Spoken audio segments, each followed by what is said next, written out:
Hola, ¿qué tal? Bienvenidas y bienvenidos a la clase 5. Vamos a retomar un poco lo que estábamos haciendo en la clase pasada. Entonces, vamos a escribir por aquí algunas de nuestras definiciones. Entonces, la primera cosa que definimos fue una relación de equivalencia que se daba entre parejas de números naturales, o sea, una relación de equivalencia de n cruz n en n cruz n. Y entonces, a partir de eso, definimos un número entero como una cierta clase de equivalencia, la clase de equivalencia que tiene como representantes, digamos, a la pareja A, B, que está determinada por todas aquellas parejas de n cruz n que guardan la relación con A, B, de que si una pareja de ahí adentro tiene la forma C, D, entonces A más D es igual a B más C, ¿no? Esa era la relación, y vimos que eso era equivalente a hacer solución, a tener como solución al mismo número natural cuando los poníamos en forma de ecuación A igual a B más X. Bueno, una vez que definimos la relación de equivalencia y que definimos a un número entero como una de las clases de equivalencia, definimos a los números enteros, ¿se acuerdan? Era el conjunto cociente de n cruz n módulo la relación de equivalencia que definimos, ¿no? Esto de acá, pues era el conjunto de todas estas clases, donde cada clase es en sí misma un conjunto, de todas las parejas que son equivalentes con la relación definida entre A y B. ¿No? Estos son números naturales. Entonces, así habíamos definido la relación, al conjunto de los enteros, a esta relación de equivalencia. Entonces, una cosa muy importante que he repetido varias veces es que para tener la estructura algebraica hace falta un conjunto, pero el conjunto en sí mismo no puede tener una estructura, ¿no? Bueno, para tener una estructura, o sea, puede tenerla en virtud de los elementos del conjunto, pero necesitamos que la estructura esté bien identificada, esté bien definida. Entonces, ¿qué es lo que identifica la estructura? ¿Con qué cosa identificamos la estructura de este conjunto? Pues con las operaciones que se permiten para ese conjunto, ¿no? Porque de hecho el conjunto en sí mismo pues puede ser visto de diferentes formas. Por ejemplo, los enteros pueden ser vistos como un subconjunto de los números reales, y en ese sentido pues comparten algunas propiedades de los números reales, pero en sí mismos, como el anillo de los enteros, tienen sus propias propiedades estructurales, ¿no? Entonces teníamos, después de definir los enteros, habíamos definido, es como para tener la estructura hace falta pues aquello que articula a estos objetos, que en este caso son estos conjuntos, estas clases de equivalencia. Necesitamos tener algo que de alguna forma explique cómo es la relación entre eso, ¿no? Y entonces viene la necesidad de tener operaciones, las operaciones entre los elementos de ese conjunto. Y entonces habíamos definido la clase pasada la suma, ¿no? Entonces dijimos que dados dos enteros, digamos K y L en Z, donde a Z ya lo identificamos con este conjunto, definimos la suma de K más L, y le voy a poner este gorrito a la operación suma porque la estamos definiendo, o sea, es una nueva operación, ¿no?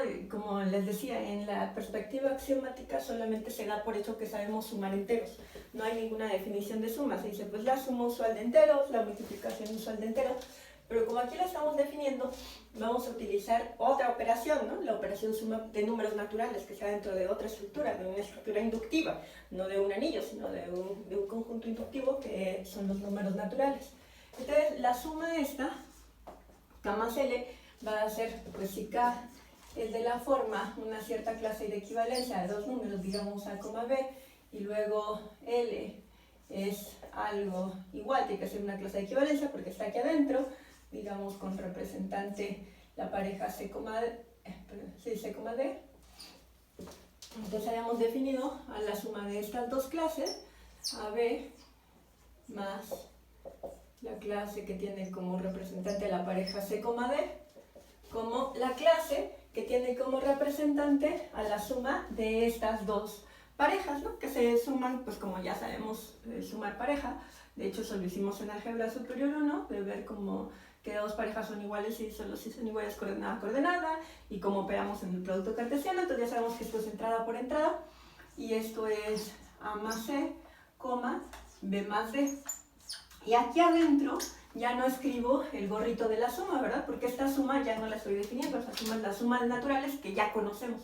Entonces ya partiendo de que tenemos la suma de naturales, definimos la suma de enteros. Bueno, entonces teníamos así definida la suma y probamos, demostramos una proposición, ¿no? No me acuerdo qué proposición era, supongo que era la proposición 1, probablemente era la proposición, sí, era la proposición 1, demostramos la proposición 1, en la cual decíamos que existe el neutro aditivo, ¿no? La proposición 1 decía, existe el neutro aditivo en Z, un elemento tal que, vamos a llamarle N, tal que K más N es igual a N más K, y esto es igual a K para todo K en Z, ¿no?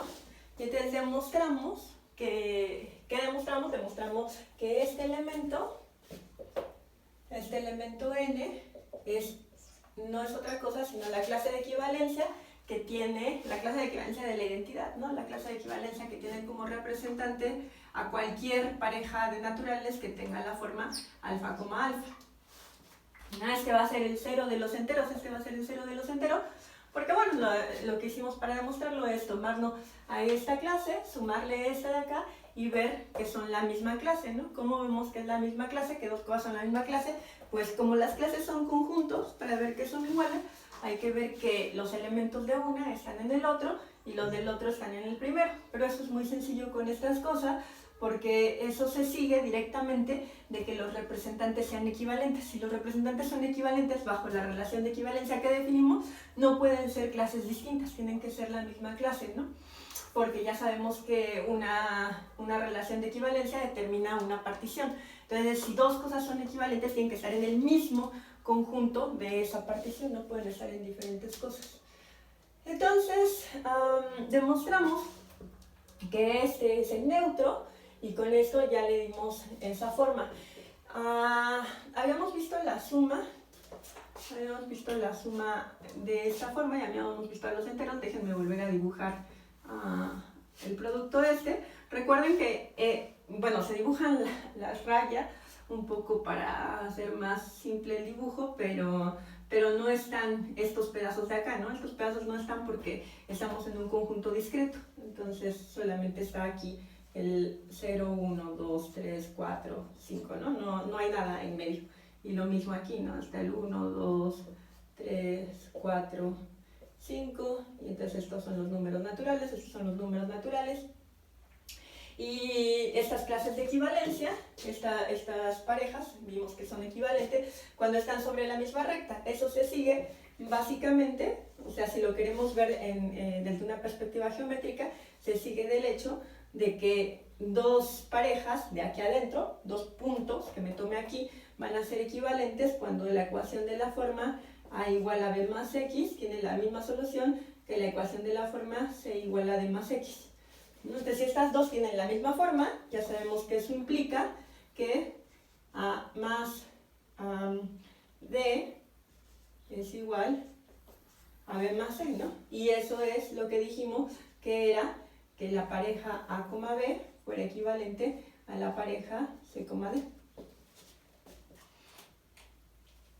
Bien, entonces,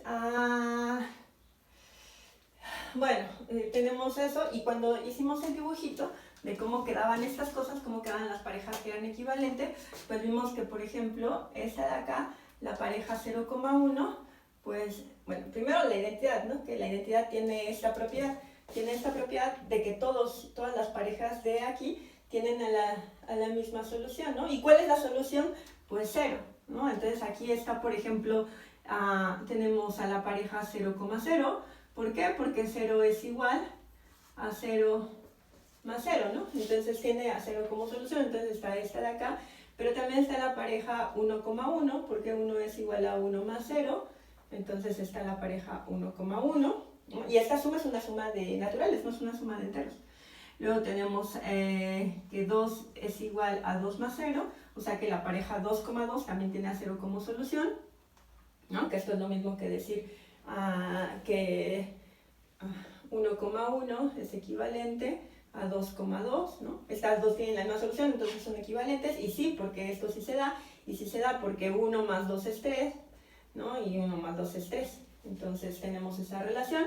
Entonces están todos estos de acá, los que serían sobre esta recta, y luego tenemos a todos los que tienen de solución a 1.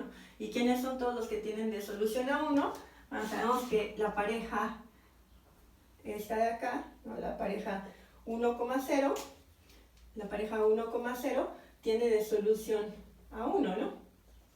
La pareja 1,0 tiene de solución a 1, entonces este punto está ahí, está el 1,0, y luego tenemos que, por ejemplo, aquí ¿quién sería la siguiente pareja? Pues la siguiente pareja sería 2 igual a 1, ¿no? 2 igual a 1 más x también tiene a 1 como solución. Entonces la pareja 2,1 también es equivalente a esta de acá, ¿no? Ellas dos están en la misma relación. Y pues después van a ser todas las cuya diferencia sea 1. Entonces tenemos también a la 3,2, a la 4,3, ¿no? A la 5,4, etc. Y todos estos de acá pues van a ser el 1, ¿no? Esta clase de equivalencia de n cruz n va a ser el 1.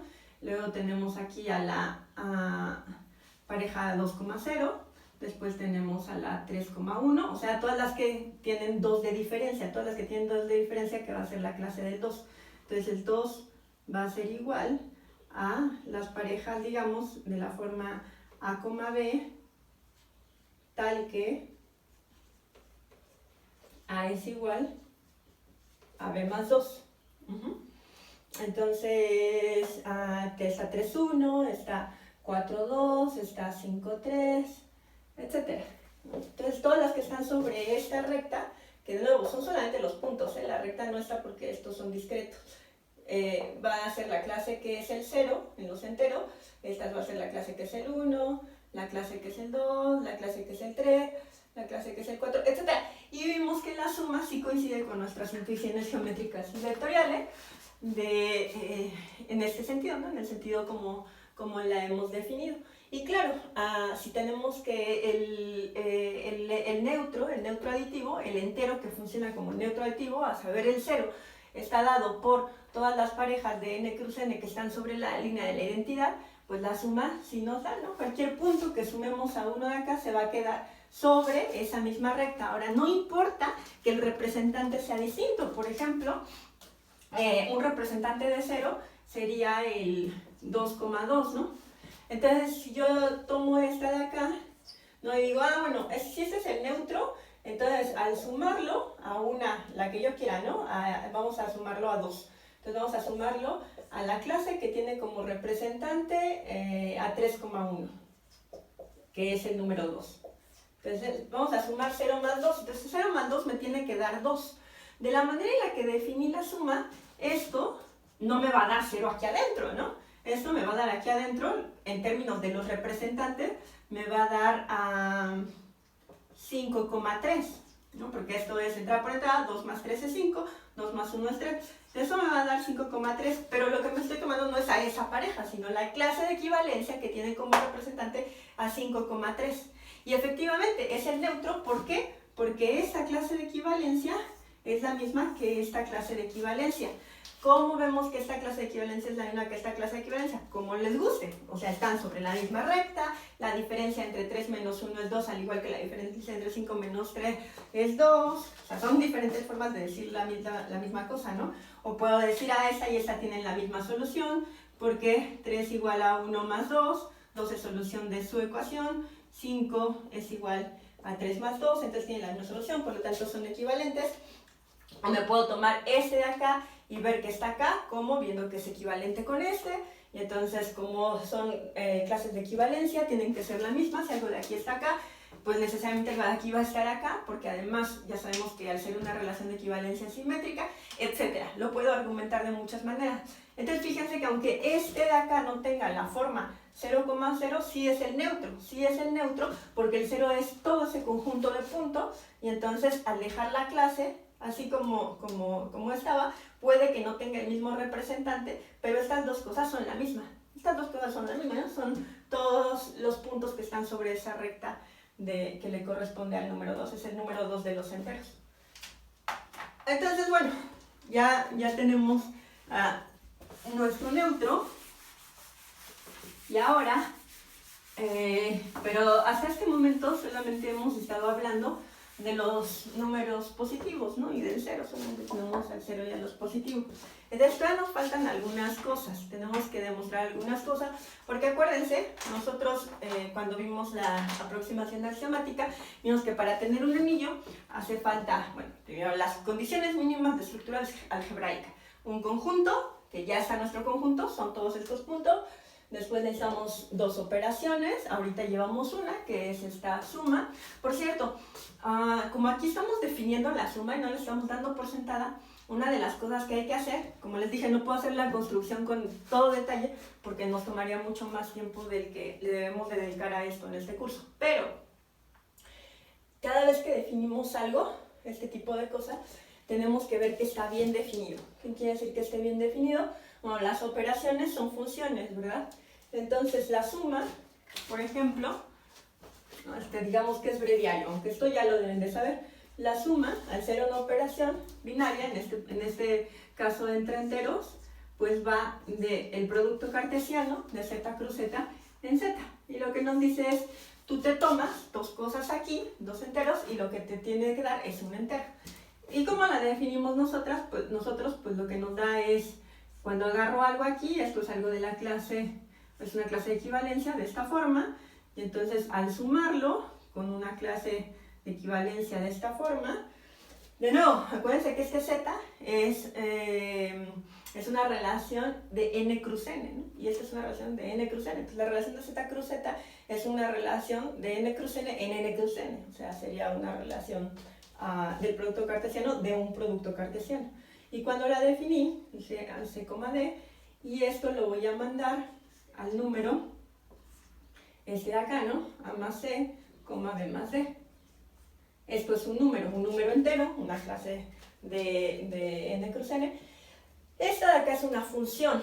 Y recuerden que para que una relación sea una función, lo que necesitamos es que esté definida para todo el dominio y que no ocurra que a dos cosas en el codominio las está trayendo de una sola cosa en el dominio.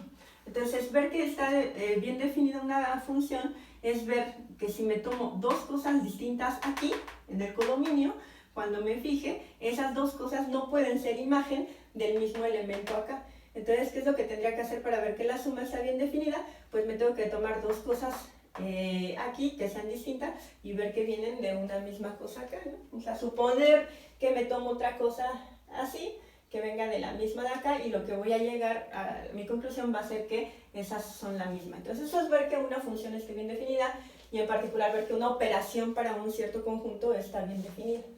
Entonces esta operación está bien definida, se puede probar de manera muy fácil, que la suma, como la estamos poniendo, está bien definida. Digo, además se puede ver, ¿no? Se puede ver que no nos va a mandar a dos distintas clases de equivalencia. Eso sería como tomarnos dos puntos diferentes, tomarnos la suma vectorial y pensar que va a ocurrir que el vértice del paralelogramo resultado de prolongar las paralelas esté en dos rectas diferentes. Eso no va a pasar. Entonces, esa es otra manera de pensar en eso, de que esté bien definida. Y luego demostramos esto, el neutro, que tenemos el neutro. Seguimos en ese camino. ¿Qué otra cosa necesitamos? Una cosa que recordemos que es parte importante de las propiedades de la operación de un anillo, pues es el inverso, ¿no? ¿Y qué tiene que tener el inverso? Recuerden que el inverso lo que nos dice es que para todo elemento en el conjunto tiene que existir otro, ¿no? Recuerden, ese es para cada uno, tiene que existir otro elemento en el conjunto que tenga la propiedad de que al sumarlo nos dé el neutro. Entonces esta es la existencia, esta proposición tiene que afirmar la existencia de inversos aditivos. Entonces, para todo K en Z existe menos K, que tiene que estar en Z. ¿Por qué tiene que estar en Z? Porque esto tiene que ser cerrado. Acuérdense que les hacía la analogía con el juego de ajedrez y el juego de damas inglesas, ¿no? Es decir, bueno, una cosa que no puedo hacer es combinar cosas de juegos. Entonces, si yo me tomo un número natural, no se vale decir que tiene inverso aditivo, porque aunque este número sí exista, si esto fuera un natural, aunque este número sí exista, no está en los naturales, no está en los enteros. Entonces, tiene que estar dentro de los enteros. Para todo K existe menos K, tal que le llamamos n al neutro, ¿no? Tiene que pasar que K sumado, con esa suma que definimos, a menos K, sea igual al neutro que ya vimos allá arriba quién es. Entonces, si K es una cosa de esta forma, lo que estamos buscando, demostración. ¿Cómo lo demostramos? Ya ahorita ya deberían de saber cómo demostramos estas cosas. ¿Cómo lo demostramos? Bueno, que es una prueba de existencia. Como es una prueba de existencia, todo lo que tengo que hacer es proponer a alguien, y si ese alguien resulta ser, entonces ya demostré que existe tal cosa, ¿no? O sea, todo lo que necesito es tomarme a un arbitrario, porque esto es para todo K en Z, proponer quién sería su inverso aditivo, y entonces ver que ese efectivamente sirve como inverso aditivo.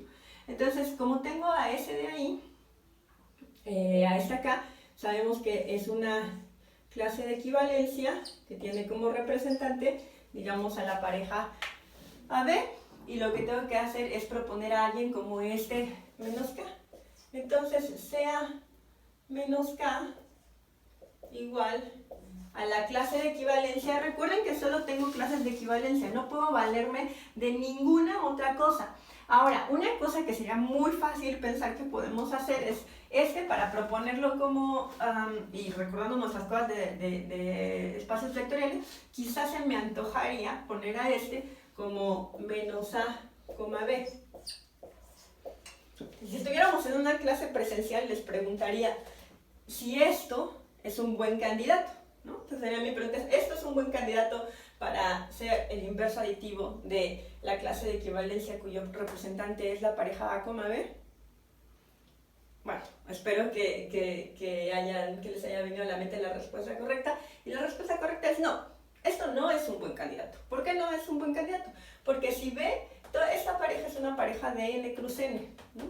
¿Quién sería menos A menos B? Pues piensen en nuestra representación geométrica, pues menos A menos B tendríamos que tender aquí a la recta de los negativos, ¿no? Pero pues esos no son números naturales. Entonces, si A y B son números naturales distintos de cero, menos A y menos B no son números naturales. Entonces, no está bien definido. Esto no tiene nada que hacer ahí, no se puede. ¿Por qué? Pues porque no estamos estamos saliéndonos del juego que estamos jugando. Entonces no hay tal cosa como menos A menos B, porque aquí adentro solamente hay números naturales, todavía no tengo a los enteros, eso es lo que estoy construyendo justamente.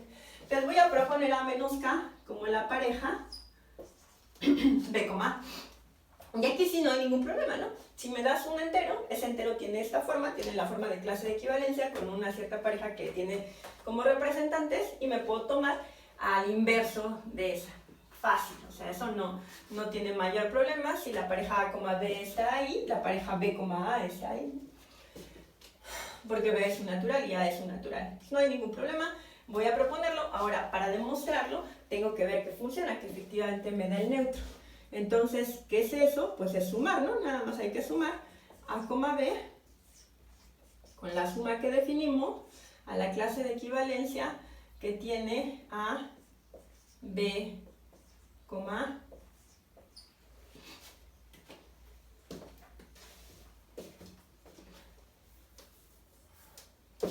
A. Entonces vamos a hacer esta suma, y esta suma es la clase de equivalencia que tiene como representantes a A más B, y creo que muchos ya habrán visto que sí funciona, ¿no? Coma B más A.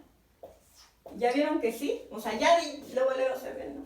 ¿Por qué? Porque esta clase de equivalencia, A más B, B más A, pues es la identidad, ¿no? Este de acá es un punto sobre la identidad, es de la forma X, X, entonces quedamos en que los puntos sobre la identidad, pues pertenecen a la clase que es el neutro.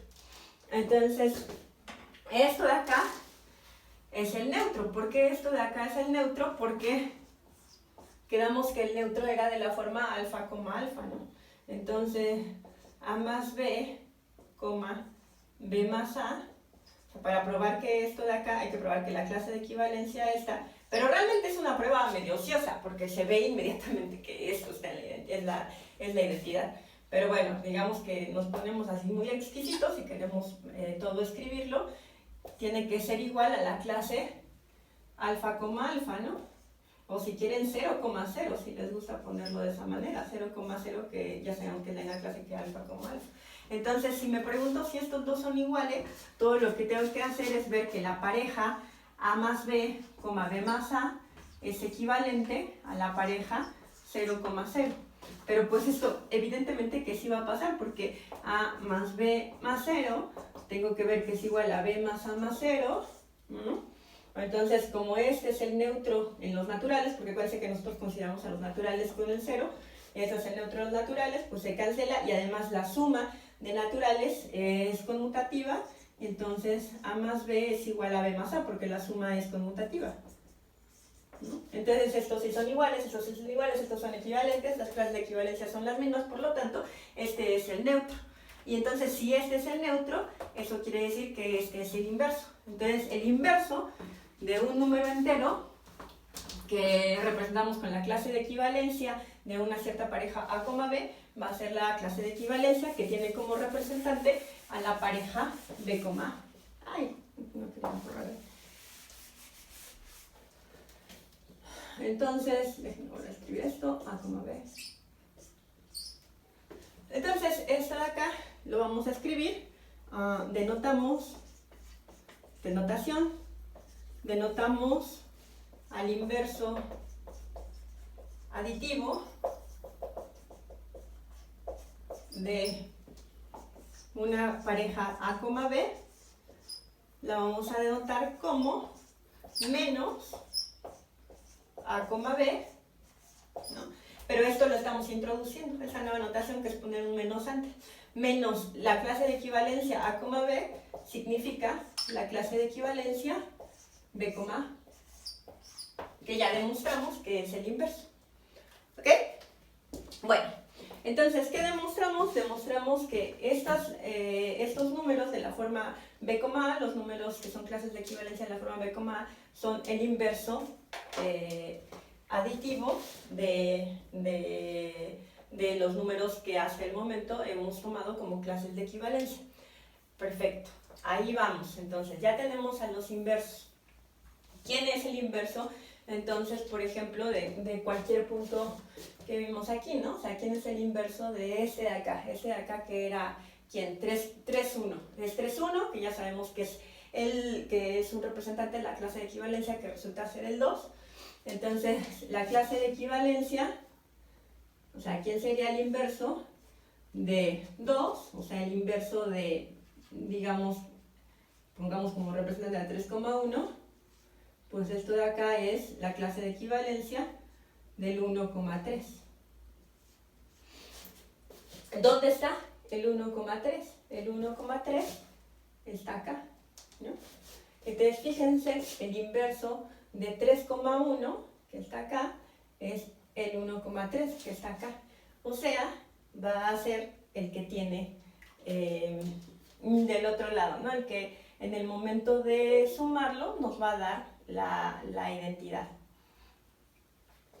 Bueno, muy bien. Entonces, ahí vamos en esa construcción. Ya vieron, bueno, ¿quién sería este? Como estamos tomando los enteros, pues este es menos 2, ¿no? Esto es igual a menos 2. Entonces este es igual a menos 2. ¿Quién más estaría ahí? Bueno, por ejemplo, está este, ¿no? Que era el 0,2. ¿Quién es el inverso de la clase que tiene a 0,2? Pues perdón, este es el 2,0. El 2,0 y su inverso, pues como lo definimos ahorita, o sea, menos esta clase de acá, sería la clase que tiene a 0,2 como representante. La clase que tiene a 0,2 como representante, pues es este de aquí, ¿no? Es ese de ahí.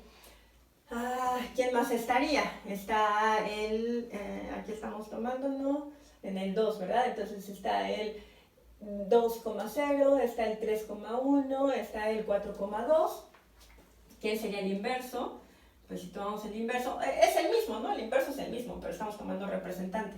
El inverso de la clase 4,2 es la clase 2,4 que tiene a 2,4 como representante. Entonces 2,4 es un representante, entonces aquí está, ¿no? 2,4 es un representante.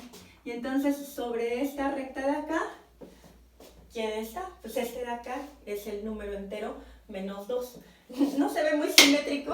Quería yo apelar a su intuición geométrica con la simetría, ¿no? Que van a quedar los números positivos, los números enteros. Ahorita vamos a hablar de los positivos de este lado, ¿no? Y los negativos de este lado. Y son simétricos, como habría de esperarse. Y cuando los sume, ¿qué va a pasar? Cuando lo sume, pues claramente voy a caer en esta, ¿no? Que es la identidad. O sea, si sumo un punto de acá a un punto de acá, a la hora de sumarlos, el vértice del paralelogramo nos va a caer en la identidad. No quedó muy simétrico. Vamos a tomar el 1. Entonces, por ejemplo, si de esta clase de equivalencia, ¿quién sería el inverso? Si nos tomamos como representante a 1,0, pues sería el 0,1, ¿no? Entonces está este punto. Si nos tomamos como representante, los representantes no importan, pueden cambiar. Lo estoy haciendo ahorita como para motivar la intuición, pero o sea, el representante, que me tome un representante acá, su inverso no tiene que estar en términos del representante que sea exactamente B, A, ¿no? Es cualquiera que esté en la clase de equivalencia que tiene como representante a B, A. Entonces está el 1, otro que está en el 1 es el 2,1, o sea, tiene que estar el 1,2, que estaría por aquí, el 1,2 en mi terrible dibujo. ¿Quién más está? Pues está el 3,2, entonces tiene que estar el 2,3, ¿no? Y así el 3,4, etc. Y entonces esta de acá sería la clase de equivalencia, que es el número entero menos 1, y que tiene la propiedad que al sumar cualquier punto de aquí con cualquier punto de acá, o sea, cualquier punto de la clase de equivalencia que es menos 1 con cualquier punto de la clase de equivalencia que es 1, me va a dar un punto en la clase de equivalencia que es 0, ¿no? Creo que este lo puedo hacer un poquito mejor, para que quede más simétrico.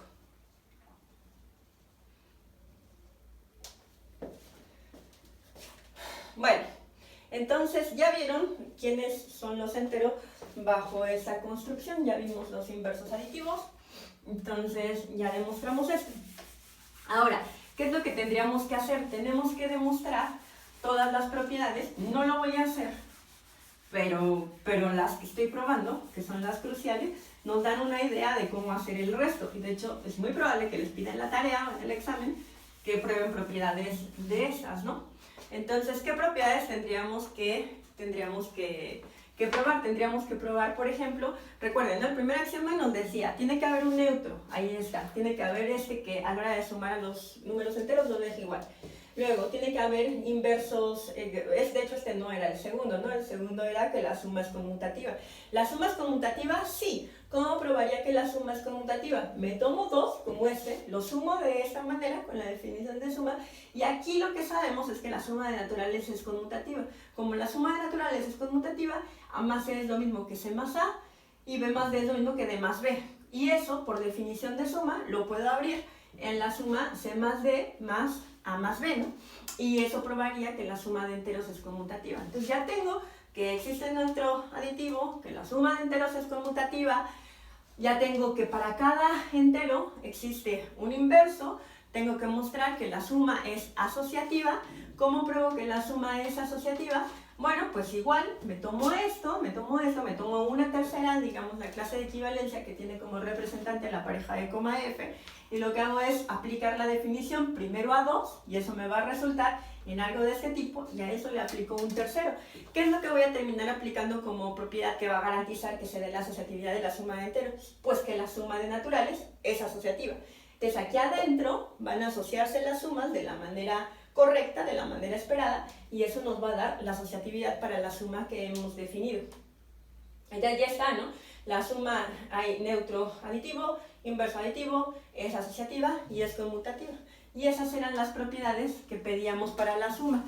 Ahora, ¿qué nos falta? Pues nos falta otra operación, ¿no? Nos falta otra operación que es la operación multiplicación. De nuevo, como también es una operación binaria, vamos a ponerle igual un gorrito porque vamos a definirla. Es una operación binaria, o sea que es una función que va de z cruz z en z, que multiplica enteros y nos arroja un entero, y esta la vamos a definir de la siguiente manera. Entonces, definición 5,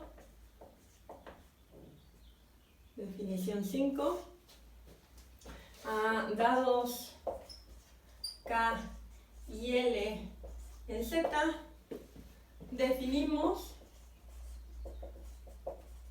vamos a definir el producto de K por L igual a, acuérdense que acá lo estamos tomando como la clase que tiene como representante a la pareja A, B, multiplicado por la clase que tiene como representante a la pareja C, D. Esto de acá va a ser igual a la clase de equivalencia que tiene como representante a por C más B por D, coma, y en la segunda entrada va a ser A por D más B por C. Hay una razón para que se defina de este modo, pero bueno, no voy a entrar en detalles. El chiste es que vamos a definir la multiplicación de enteros de esta manera. A por C más B por D, coma A por D más B por C. Esta va a ser la manera en la que la vamos a entender. De nuevo, está bien definida, o sea, si yo me tomo otro número que sea de esta misma forma, no va a ocurrir que ese de ahí sea el resultado de multiplicar a estos dos mismos, ¿no? O sea, no pasa que al multiplicar dos cosas que son iguales, al multiplicar dos cosas de este lado, digamos en la parte del dominio, tomando dos cosas aquí, al multiplicarlo obtenga dos diferentes resultados, ¿no? Siempre va a obtener el mismo resultado. Entonces la multiplicación está bien definida. De nuevo, la prueba es, suponemos que esto de acá me da otra cosa que no sea esto, y al desarrollarlo me doy cuenta que esto tiene que ser igual a cualquier cosa que me dé el producto este, ¿no? Eso es que esté bien definido. Y ya tenemos la multiplicación. Ahora tenemos que probar cosas para la multiplicación, ¿no? Porque también teníamos axiomas para la multiplicación. Si se acuerdan, la multiplicación en un anillo, en particular en el anillo de los enteros, tiene que satisfacer que es asociativa, ¿no? Esa era una de las cosas que tenía que satisfacer. Otra cosa que tenía que satisfacer es la distributividad, o sea, tenía que satisfacer la distributividad junto con la suma, y después mencionamos otras dos propiedades que no son necesarias de anillo, que es que la suma sea conmutativa. Les comentaba que hay anillos en los que la suma no es conmutativa, que son anillos no conmutativos, y el elemento unitario, ¿no? Que algunos anillos tienen la propiedad de tener un elemento unitario, o sea, un neutro para la multiplicación, pero no todos. Entonces, bueno, pero sabemos que los enteros sí, que los enteros son un anillo conmutativo con elemento unitario. Entonces, podemos ver esas propiedades, de nuevo, ya no como unos axiomas que se estipulan y se dice, sí, pues ya como conocemos la multiplicación se cumple o no se cumple. No, las tenemos que derivar a partir de esta definición de los axiomas de la teoría de conjuntos y de las propiedades de los números naturales. Entonces vamos a hacer un poco de esto y a ver si nos da tiempo de hablar del orden, de cómo, porque además de estas, o sea, además de esas dos operaciones que tenemos, pues la estructura en sí misma tiene otras propiedades, ¿no? Por ejemplo, las propiedades de orden. Entonces, ahorita a ver si nos da tiempo de llegar al orden, pero por el momento voy a cortarle para que no quede muy largo el video y ahorita sigo con la segunda parte.